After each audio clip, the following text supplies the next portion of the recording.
ESIM സംവിധാനത്തിലേക്ക് മാറാൻ ഉദ്ദേശിക്കുന്ന മൊബൈൽ ഫോൺ ഉപയോക്താക്കളെ ലക്ഷ്യമിട്ട് തട്ടിപ്പ് നടത്തുന്ന സംഘത്തിനെതിരെ ജാഗ്രത പാലിക്കണമെന്ന് കേരള പോലീസിന്റെ മുന്നറിയിപ്പ്.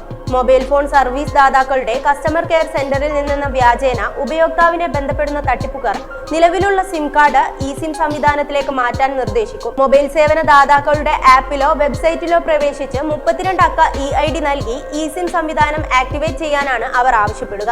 ഇങ്ങനെ ആക്ടിവേറ്റ് ചെയ്യുന്നവരുടെ ഇമെയിലിലേക്ക് ലഭിക്കുന്ന QR കോഡ് തങ്ങൾ നൽകുന്ന വാട്സ്ആപ്പ് നമ്പറിലേക്ക് അയച്ചു നൽകാനും അവർ നിർദ്ദേശിക്കുന്നു. QR കോഡ് ലഭിക്കുന്ന തട്ടിപ്പുകാർ തന്നെ ഉപയോക്താവിന്റെ പേരിൽ ഇ-സിം ആക്ടിവേറ്റ് ചെയ്യുന്നതോടെ സിം കാർഡിന്റെ പൂർണ്ണ നിയന്ത്രണം തട്ടിപ്പുകാരുടെ കൈകളിൽ എത്തുകയും ഉപയോക്താവിന്റെ കൈവശമുള്ള സിം പ്രവർത്തനരഹിതമാവുകയും ചെയ്യുന്നു.